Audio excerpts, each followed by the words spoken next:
lapel. Welcome to the Deep Dive. You've given us a really interesting challenge today, taking this huge glossary from your Drug Metabolism and Drug Design book and, well, making it stick for your PhD qualifying exam. Yeah, it's quite the list. Our mission is to distill these terms, make them clear, give you real-world context, and kind of group them logically. Think of it like building your ultimate audio study guide. Exactly. And welcome. It's great you're diving this deep. What's fascinating and what we really want to help you see is how all these terms are interconnected. Understanding them isn't just for the exam, it's fundamental for anyone in pharmacology or drug development. We'll connect those dots for you. Okay, let's unpack this, starting right at the beginning. What happens when a drug enters the body? And that brings us to a core concept, the acronym ADME. Right, ADME. That stands for absorption, distribution, metabolism, and excretion.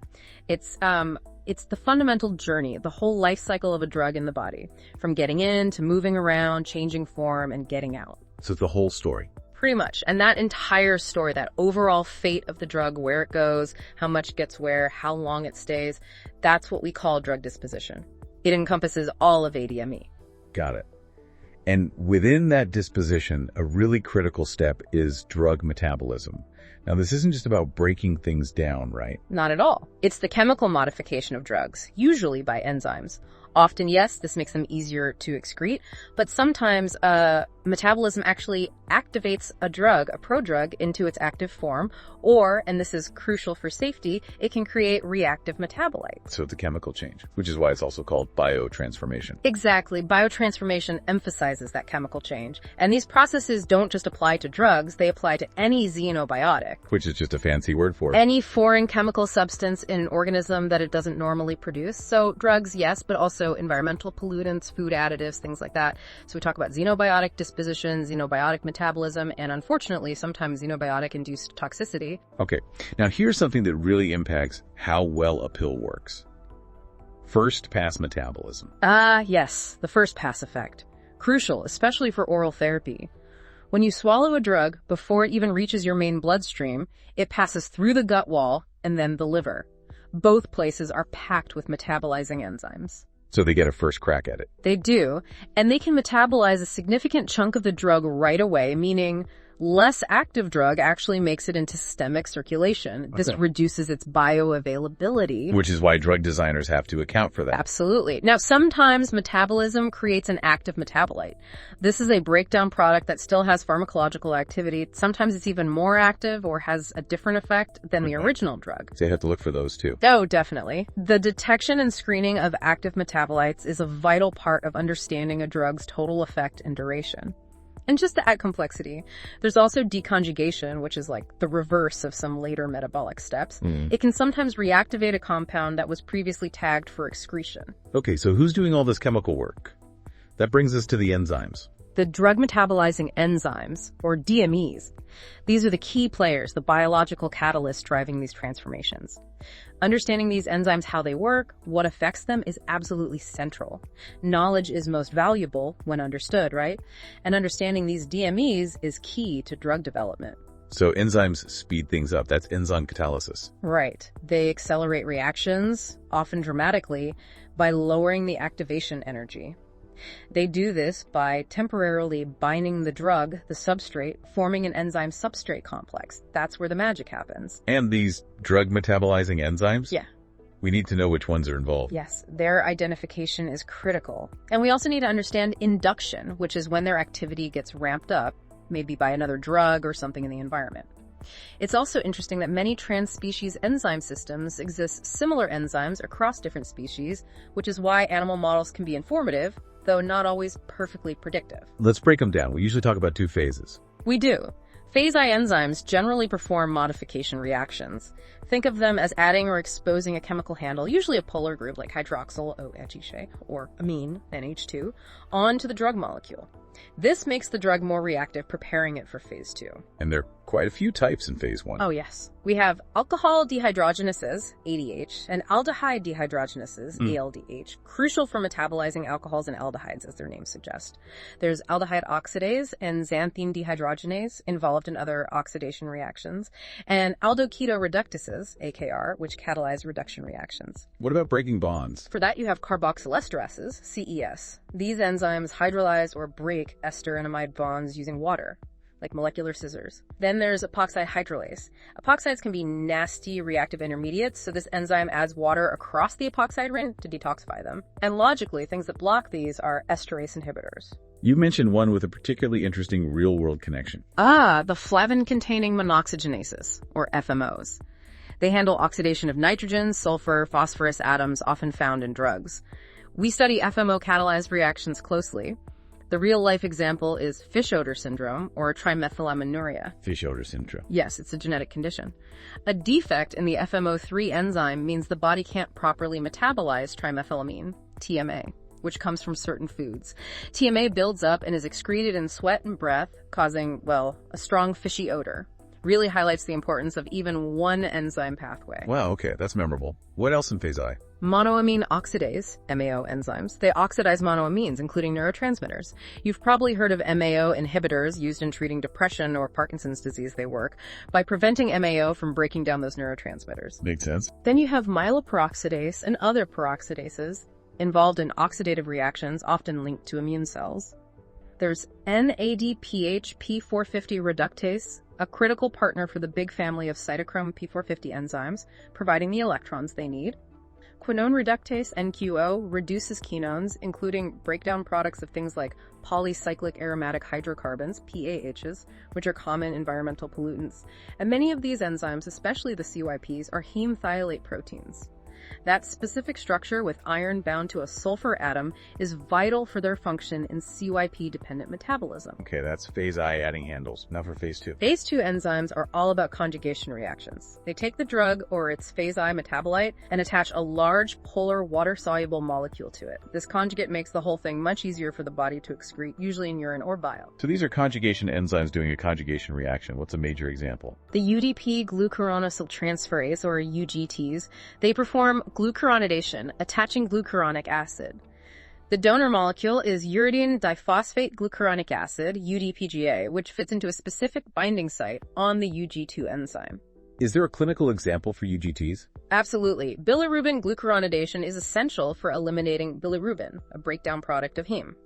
If your UGTs aren't working properly, like in the genetic condition Gilbert syndrome, bilirubin builds up, causing mild jaundice. Many drugs also rely heavily on UGTs, like the anti-epileptic lamotrigine, LTG, or drugs like probenecid and valproic acid. Variations in UGT genes can really impact how patients handle these drugs. What other conjugation pathways are there? Sulfotransferases, SELTs, including cytosolic sulfotransferases. They catalyze sulfation, adding a sulfate group.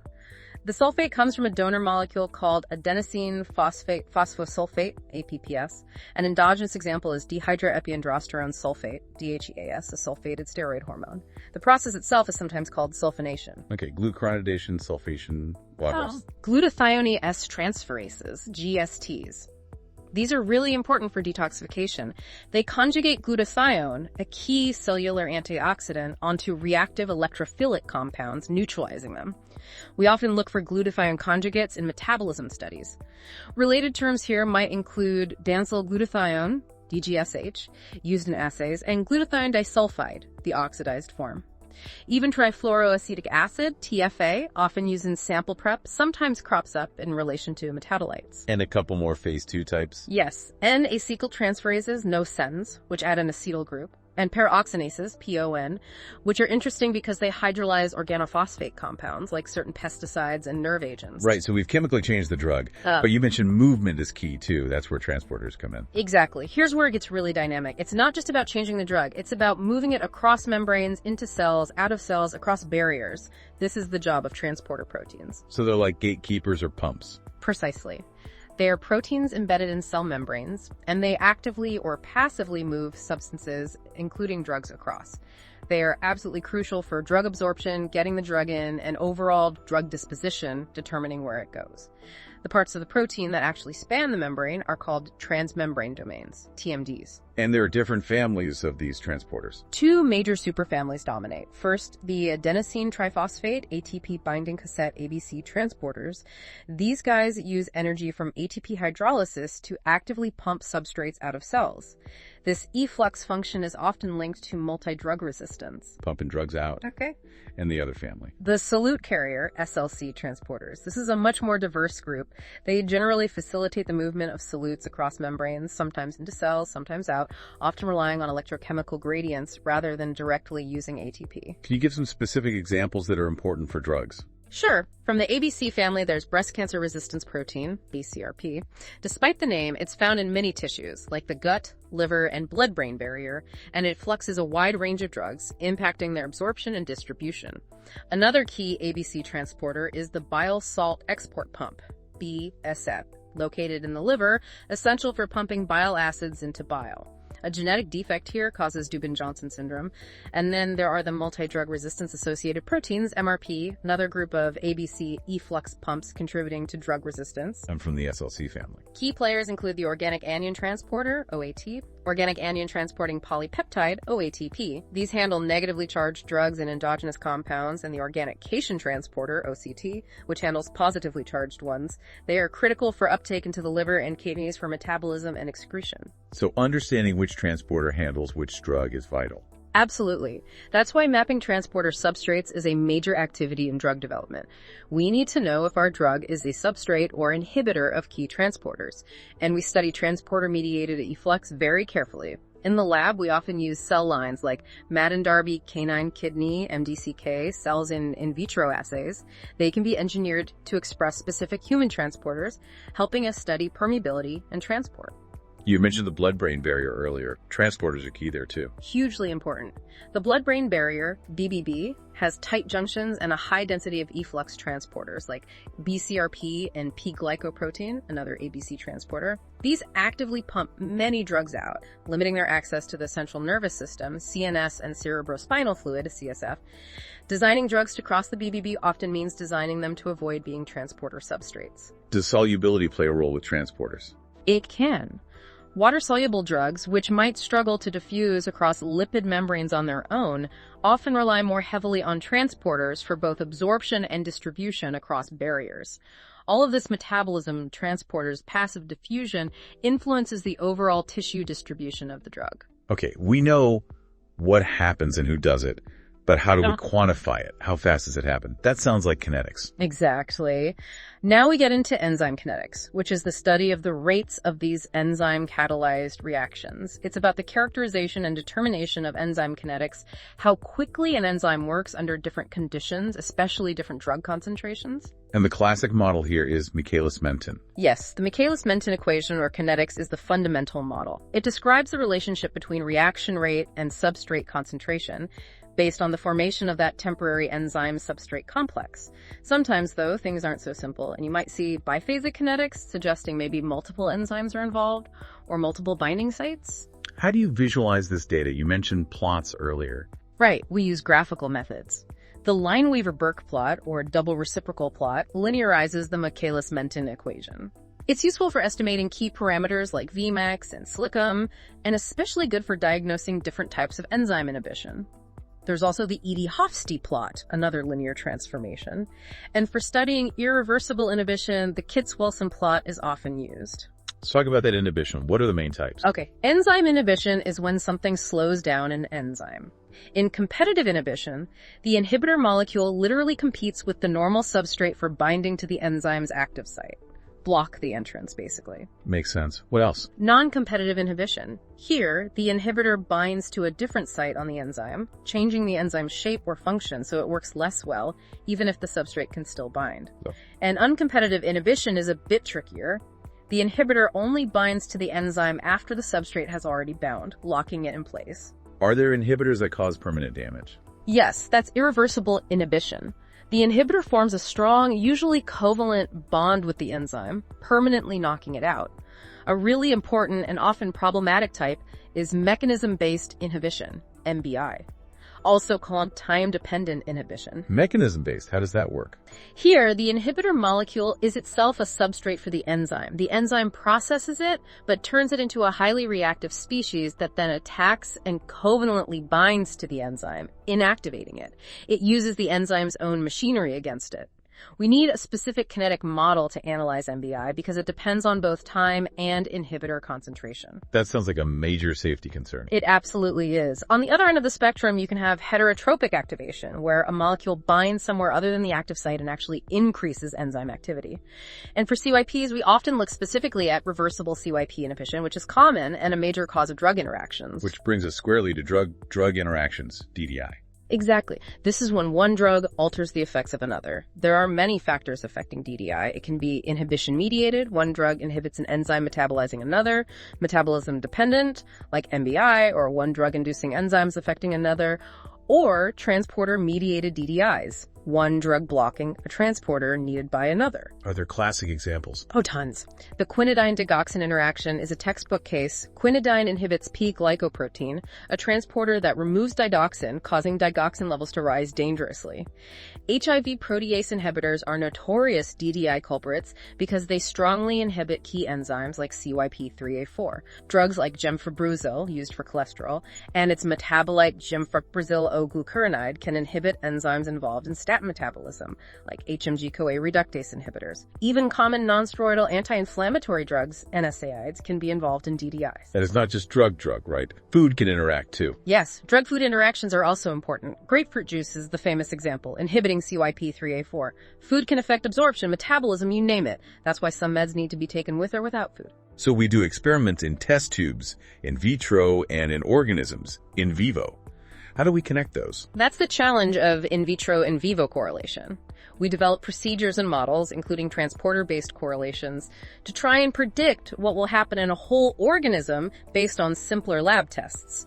We use in vitro in vivo scaling techniques to extrapolate findings, for example, from liver microsome studies to predict human clearance. And all this kinetic and interaction knowledge feeds back into drug design. Constantly.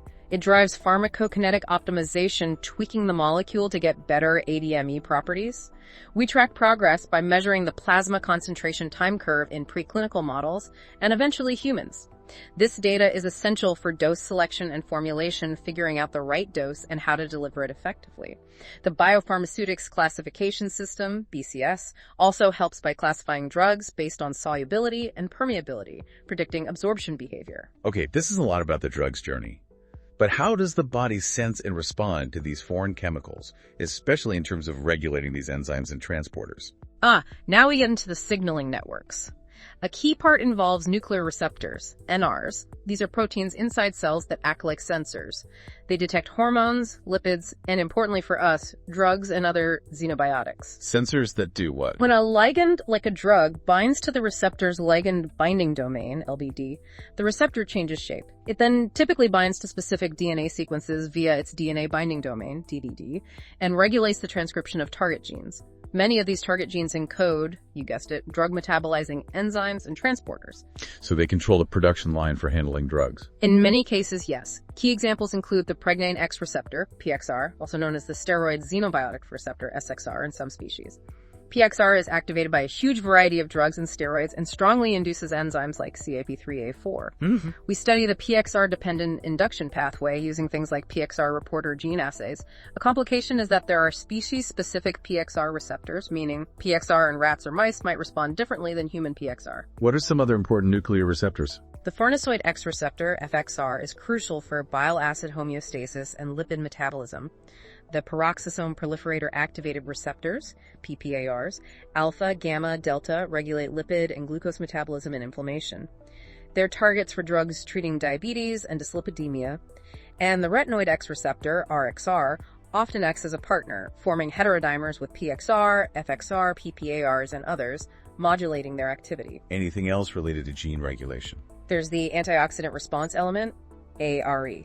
This is a DNA sequence found in the promoter region of genes involved in protecting cells against oxidative stress and detoxification.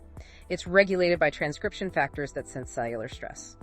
We also need to be aware of human-specific signaling molecules that might influence these pathways differently in humans compared to preclinical models. Okay, now for the tools of the trade, how do we actually see and measure these drugs and their metabolites? This sounds like analytical chemistry territory. Absolutely. Critical thinking is essential, and these techniques let us dissect the information. The workhorse is undoubtedly mass spectrometry. Mass spec, what's the basic idea? MS measures the mass-to-charge ratio of ions. It allows us to identify molecules based on their mass and quantify them with amazing sensitivity. We often strive for accurate mass measurement, determining the mass so precisely it helps us deduce the elemental composition. Pharma Pal.